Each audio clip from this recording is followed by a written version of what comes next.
భుజాలు జారకుండా ఉండాలంటే ఏ సైజు వాళ్ళకి ఎంత నెక్ విడత పెట్టాలో ఈ వీడియోలో తెలుసుకుందాం. దీనికోసం నేను లైనింగ్ బ్లౌజ్ కట్ చేసి చెప్తాను. నేను 1 మీటర్ లైనింగ్ తీసుకుని తడిపి ఆరబెట్టుకుని ఐరన్ చేసుకున్నానండి. 4 ఫోల్డింగ్ చేసేయండి. ఫస్ట్ నా మెథడ్లో మీరు బ్లౌజులు నేర్చుకోవాలంటే, నా స్టైల్లో నేర్చుకుంటే మాత్రం ఫస్ట్ నేను హ్యాండ్స్ కట్ చేస్తాను. 4 ఫోల్డింగ్ చేసుకుని ఎగస్ట్రా ఉన్న క్లాత్ని మొత్తం కూడా నీట్గా ఇలా కట్ చేసేయండి. కింద ఒక 1/2 ఇంచ్ వదిలేయండి. 1/2 ఇంచ్ వదిలేసుకుని మనం తీసుకున్న ఆది బ్లౌజ్లో హ్యాండ్ హైట్ పైన కూడా ఖర్చులతో కలిపి మార్కింగ్ వేసుకోండి. కింద ఖర్చులు వదిలేయండి, పైన ఖర్చులతో కలిపి మార్కింగ్ అనేది వేసుకోండి. అయిపోయింది. ఇప్పుడు బ్లౌజ్ని ఉల్టా తిప్పేసేయండి. ఇలా ఉల్టా తిప్పేసుకుని బ్యాక్ పార్ట్ నుంచి సైడ్ జాయింట్ ఎంత ఉందో చూసుకోవాలి. అంటే పైన షోల్డర్ కుట్టు తగ్గించి సైడ్ జాయింట్ ఫస్ట్ కుట్టు వరకు ఎంత వచ్చింది చూసుకోండి. దాన్ని బట్టి మన చంక డౌన్ అనేది ఉంటుంది. ఇలా చూసుకుంటే నాకు వచ్చేసి 8 ఇంచులు వచ్చింది. 8వ నెంబర్ తోటి 6 ఇంచులు వస్తే చంక డౌన్ 3.5 ఇంచులు తీసుకోవాలి. 8, 8.5, 8.30 అది ఎంతైనా పర్లేదు. సో 3.5 తీసుకోండి. ఇప్పుడు ఆర్మ్లు స్ట్రేట్గా చూసుకుంటే 1 ఇంచ్ మైనస్ చేయాలండి. ఆర్మ్ ఇంచులో అంటే ఆర్మ్ ఎంత వచ్చింది 8 కదా, 8లో 1 ఇంచ్ మైనస్ చేసి 7 ఇంచులకి లైన్ వేసుకుంటే కరువు తిప్పుతాం కదా, సెట్ అయిపోతుంది అనమాట. ఆ 1 ఇంచు కరువు తిప్పుతాం కాబట్టి సెట్ అయిపోతుంది. ఎగస్ట్రా ఖర్చు కోసం 2 ఇంచులు. ఇలాగే 7 ఇంచులకి మార్కింగ్ వేసాం కదా, దీంట్లో సగానికి ఫోల్డ్ చేసుకుని ఒక మార్కింగ్ వేయండి. ఇక్కడ కూడా స్ట్రేట్గా లైన్ వేసేసేయండి. ఈ కార్నర్ దగ్గర 1.30కి మార్కింగ్ వేయాలి. షోల్డర్ దగ్గర ఏ సైజు వాళ్ళకైనా 1 ఇంచే, అది 8వ నెంబర్తో వస్తాయి. ఇప్పుడు కర్వ్ స్కేల్ తోటి నీట్గా ఇలా కర్వ్ అనేది తిప్పేసుకోండి. మళ్ళీ కర్వ్ తిరిగిన చోట ఒక 1/2 ఇంచు లోతు ఆర్మ్ లూజ్ దగ్గర నుంచి మన వైపుకి 1 ఇంచు మార్కింగ్ వేసుకుని మళ్ళీ కర్వ్ స్కేల్ తోటి నీట్గా కర్వ్ అనేది తిప్పేసుకోవాలి. ఇలా నేను చూపించినట్టు అయిపోయిందండి. ఇప్పుడు ఎలాగైతే మార్కింగ్ వేసామో సేమ్ అదే విధంగా కటింగ్ చేసేసుకోండి. నీట్గా ఇలా కటింగ్ చేసుకుంటూ వెళ్ళిపోవాలి. ఈ సైడ్కి కూడా ఎగస్ట్రా ఉన్న క్లాత్ని కట్ చేసేయండి. ఇలా సైడ్కి ఎక్కువ చూడండి. ఇలాగా ఇక్కడ మిడిల్లో ఒక చిన్న టక్ అయితే ఇచ్చేసేయండి. 2 లేయర్స్ని సపరేట్గా తీసేసుకోండి. ఇలాగా ఎగస్ట్రా ఉన్న క్లాత్ని కట్ చేసుకుని ఇక్కడ 2 లేయర్స్ని సపరేట్గా తీసేసుకోండి, సరిపోతుంది. ఇలా మొత్తం కూడా అంతే. ఇక్కడ ఒక మార్కింగ్ అనేది వేసేసేయండి. అయిపోయిందండి. దీన్ని తీసి ఇంకా పక్కన పెట్టేద్దాం. నెక్స్ట్ వచ్చేసి మనకి బ్యాక్ పార్ట్ కటింగ్. ఇక్కడ మర్చిపోకండి, కొలత చెప్తాను. సైజెస్ ఉంటాయి, చిన్న సైజు, పెద్ద size, medium size, small, medium, large size. First కింద ఖర్చుల కోసం ఒక 1/2 ఇంచ్ అయితే తీసేసుకోండి. ఇలాగా ఈ ఎగస్ట్రా ఉన్న క్లాత్ని కూడా నీట్గా ఇలా కట్ చేసేయండి. కట్ చేసిన తర్వాత ఇప్పుడు చెస్ట్ లూజ్ చూసుకుందాము. చెస్ట్ లూజ్ అనేది బ్లౌజ్ని ఇలా ఉల్టా తిప్పేసుకుని ఇలా ఉక్స్ పెట్టేసుకోండి. ఫస్ట్ వచ్చేసి ఇది ఎంత వచ్చింది మనకి, ఆర్మ్ లూజ్కి 1 ఇంచ్ కలిపితే చెస్ట్ వచ్చేస్తుందండి. ఈజీగా వచ్చేస్తుంది ఫిట్టింగ్ అనేది. కానీ వీళ్ళకి మరి బాడీ తక్కువ ఉంది, ఆర్మ్ లూజ్ ఏమైనా ఎక్కువ ఉందా అలాంటివి తెలియాలంటే మాత్రం ఇలాగ బాడీ మీదకి వెళ్ళిన తర్వాత బ్లౌజ్ ఎలా ఉంటుందో అలా ఉక్స్ పెట్టేసుకుని సైడ్కి ఫోల్డింగ్ పడుతుంది కదా, సైడ్ జాయింట్ కుట్టు కాదు, ఇలా ఫోల్డింగ్ పడుతుంది కదా, ఈ ఫోల్డింగ్ దగ్గర నుంచి మనం చూసుకోవాలన్నమాట ఉక్స్ పట్టి వరకు. సో నాకు 9.5 వచ్చింది. అంటే ఆర్మ్ లూజ్ తోటి చెస్ట్ లూజ్ ఎంత వచ్చింది మనకి 9 ఇంచులు. కానీ ఫ్రంట్లో చూస్తే 9.5, అంటే 1/2 ఇంచ్ ఎక్కువ వచ్చింది కాబట్టి ఎక్కువ ఉన్నది తీసుకోవాలి, ఇంకా తక్కువ తీసుకోకూడదు. ఇప్పుడు నెక్స్ట్ వచ్చేసి బ్లౌజ్ హైటు కింద ఖర్చులు వదిలేసి పైన ఖర్చులతో కలిపి మార్కింగ్ వేసేసుకోండి. వేసుకున్న తర్వాత నెక్ డీప్ తెలియాలంటే వీపు పార్ట్ హైట్ ఖర్చులతో కలిపి మార్కింగ్ వేసేసుకోండి. సో మీకు ఆటోమేటిక్గా వీపు పార్ట్ అనేది వచ్చేస్తుంది. చెస్ట్ లూజ్ కూడా 9.5 కదా, మొత్తం అక్కడక్కడ వేసేసుకుని ఇలా ఒక బాక్స్ లాగా రెడీ చేసుకోండి. ఇంకా అంతేనండి, మనకి ఈ బాక్స్లోనే రెడీ అవ్వాలి. చిన్న సైజు అంటే 32వ సైజు వరకు నెక్ విడ్త్ అనేది 2 ఇంచులు తీసుకోవాలి. దాని నుంచి 40 లోపు సైజు వాళ్ళకి 2.5, ఆ తర్వాత 2.5 తీసుకోవాలి. అలా తీసుకుంటే నెక్ విడ్త్ అనేది భుజాలు జారవు. నేను పైన 2.5 కింద 3 ఇంచులు తీసుకున్నాను. ఆ 2.5 పక్కన ఖర్చు కోసం 1/2 ఇంచు ఉంచుకున్నాను. కింద అవసరం లేదు, కింద ఖర్చులతో కలిపి 3 ఇంచులు. ఆ 1/2 ఇంచు ఖర్చు ఉన్నది కదా, అక్కడ నుంచి మనం తీసుకున్న ఆది బ్లౌజ్లో చిన్న సైజు షోల్డరు మళ్ళీ ఖర్చులతో కలిపి తీసుకోవాలి. ఎటువైపుకి, చంక వైపుకి, ఎందుకంటే హ్యాండ్స్ జాయిన్ చేయాలి కదా, అందుకుని నాకు 5.7 వచ్చింది ఫుల్గా. చంక డౌన్ కూడా నేను 6 ఇంచెస్ తీసుకుంటున్నాను. చూద్దాం. ఆర్మ్ లూజ్ అనేది మ్యాచ్ అవ్వాలి కదా చెస్ట్ లూజ్కి. సో అలా మ్యాచ్ అయ్యేటట్టు అడ్జస్ట్మెంట్ అనేది చేసుకోవాలి. ఈ ఇక్కడ కర్వ్ స్కేల్ తీసేసుకుని నీట్గా కర్వ్ అనేది తిప్పేసుకోండి. షోల్డర్ దగ్గర కావాల్సినంత ఖర్చు వదిలేయండి. చూసుకుంటే మనకి ఇక్కడ ఎంత రావాలి, 8 ఇంచులు రావాలి వచ్చింది. సో నడుము లూజు ఇక్కడ చూడండి, ఇక్కడ కరెక్ట్గా ఉందో లేదో చెక్ చేసుకుంటున్నాను. పైన కొంచెం తక్కువ వచ్చింది చూసారా, అలాగే చెక్ చేసుకోవాలన్నమాట. ఏమన్నా మ్యాచ్ కాకపోతే మీరు ఖచ్చితంగా చెక్ చేసుకోవాలి.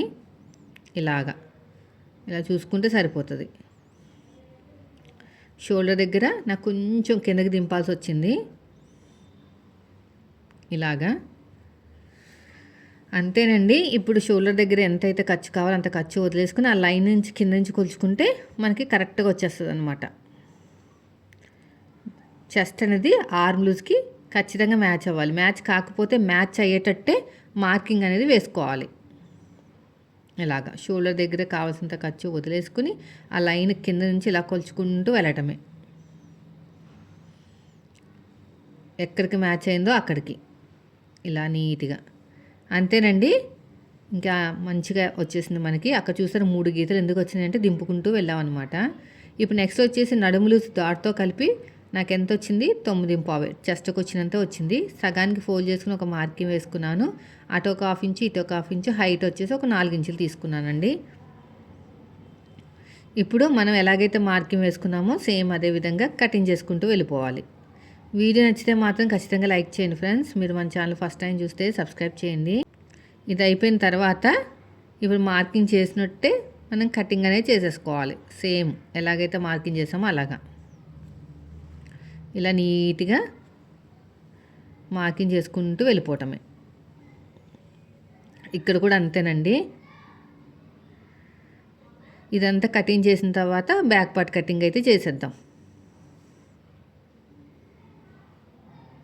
ఇటు సైడ్ చిన్న టక్ ఇచ్చేసేయండి.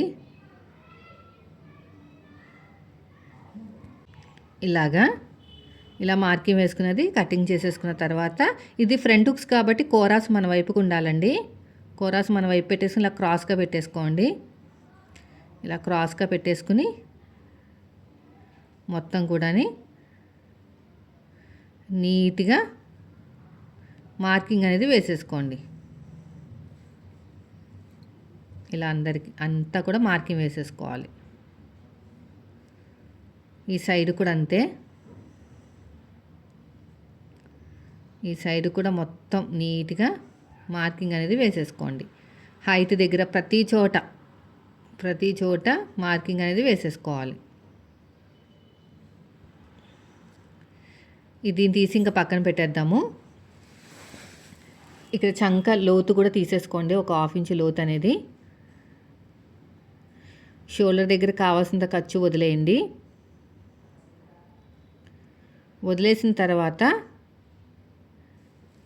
ఇక్కడ చూడండి, షోల్డర్ దగ్గర కావాల్సినంత ఖర్చు వదిలేసుకుని లైన్ పక్క నుంచి కొలుచుకుంటూ వెళ్ళి నెక్ డీప్ ఎక్కడికి వచ్చిందో అక్కడికన్నా ఒక 2 గీతలు పైకి పెట్టండి, సరిపోతుంది. ఎందుకంటే రౌండ్ తిప్పుతాం కదా, ఆ 2 గీతలు పైకి పెట్టినందుకు మనకి డౌన్ వస్తుంది అనమాట. అలా నెక్ అనేది బాగా రౌండ్గా తిప్పితే నెక్ డీప్ దగ్గర నుంచి పట్టుకుని ఆ ఫ్రంట్ పార్ట్ హైటు పైన షోల్డర్ కుట్టు తగ్గించి కింద షేప్ బెల్ట్ ఖర్చులతో కలిపి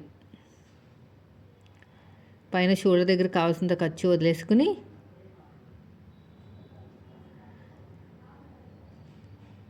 ఇలాగా లైన్ వేసుకోండి.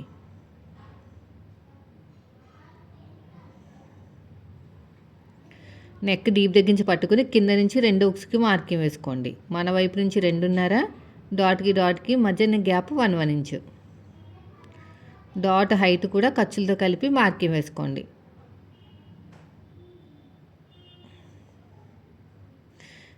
నెక్ దగ్గర ఒక 1/2 ఇంచు వదిలేసుకుని ఈ రెండింటి మధ్యలో ఒక మార్కింగ్, ఈ రెండింటిని బ్యాలెన్స్ చేస్తూ 3వ మార్కింగ్. అంతే. ఇప్పుడు ఎలాగైతే మార్కింగ్ వేసామో సేమ్ అదే విధంగా కటింగ్ చేసేసుకోండి.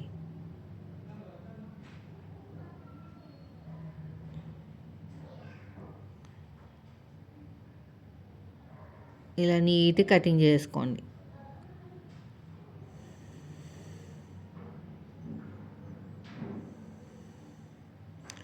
ఇక్కడ కూడా అంతే, నెక్ దగ్గర కూడా నీట్గా కటింగ్ అయితే చేసేసేయండి. ఎలాగైతే మార్కింగ్ వేసామో అలాగే కటింగ్ చేయాలి, మళ్ళీ అటు ఇటుగా చేయకూడదు. ఇక చిన్న టక్ ఇచ్చేసేయండి, ఇక్కడ చిన్న టక్ ఇచ్చేసేయండి.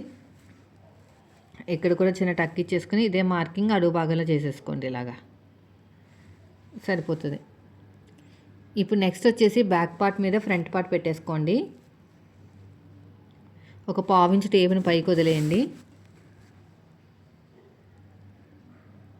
బ్యాక్ పార్ట్ మీద ఫ్రంట్ పార్ట్ పెట్టుకుని ఒక 1/2 ఇంచ్ టేపుని పైకి వదిలేయండి. వదిలేస్తే నాకు 2.5 ఇంచులు అయితే వచ్చింది. ఈ 2.5 ఇంచులు అనేది మనకి ఏంటంటే సైడ్ జాయింట్ వైపుకి రావాలన్నమాట. సో ఫస్ట్ వచ్చేసి ఈ కూర ఉన్న క్లాత్ని కట్ చేసేయండి. మనకి ఈ కూర ఉన్న క్లాత్ బ్యాక్ పార్ట్లో పట్టి అతకడానికి యూజ్ అవుతుంది. అందుకుని ఇక్కడ పొడుగు వచ్చేసి ఒక 10.5 ఇంచులు తీసుకుంటే సరిపోతుంది పొడుగు. ఇలా కొంచెం లైన్ వేసేసుకోండి. ఇలా లైన్ వేసేసుకుని ఎగస్ట్రా ఉన్న క్లాత్ని కూడా నీట్గా కట్ చేసేయండి. పొడుగు వచ్చేసి 10.5 ఇంచులు. ఈ సైడ్ జాయింట్ వైపుకి 2.5, ఒక 1/2 ఇంచ్ టేపుని పైకి వదిలేసుకుని ఈ 3 ఇంచులకి మార్కింగ్ వేసేసుకోండి. ఇక్కడ కూడా అంతే, ఈ సైడ్ జాయింట్కి 2.5 ఇలాగ షేప్ ఇచ్చేసేయండి. సో ఇది అయిపోయిన తర్వాత ఇంకొక మార్కింగ్ వేసుకోవాలి, అంటే ఇంకొకటి కట్ చేసుకోవాలి.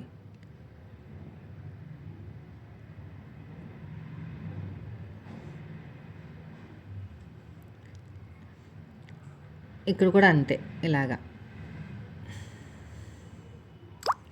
నీట్గా కటింగ్ చేసుకుంటూ వెళ్ళిపోవటమే. ఇంకొక లేయర్ కూడా కట్ చేసుకోండి. దీని మీద పెట్టేసుకుని ఇంకొక లేయర్ కూడా నీట్గా కట్ చేసుకోండి. ఇది ఉక్సు పట్టి కాజా పట్టి వైపుకి వెళ్ళేదన్నమాట. ఇది ఎటు వస్తుందో చూసుకుని నీట్గా కటింగ్ చేసుకోవాలి.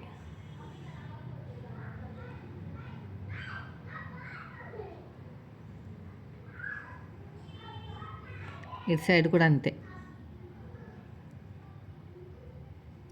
అంతేనండి, చూసారు కదా. లైనింగ్ క్లాత్ మీద ఎలా కట్ చేయాలో నేను నెక్స్ట్ వీడియోలో షేర్ చేస్తాను. వీడియో నచ్చితే మాత్రం లైక్ చేయండి.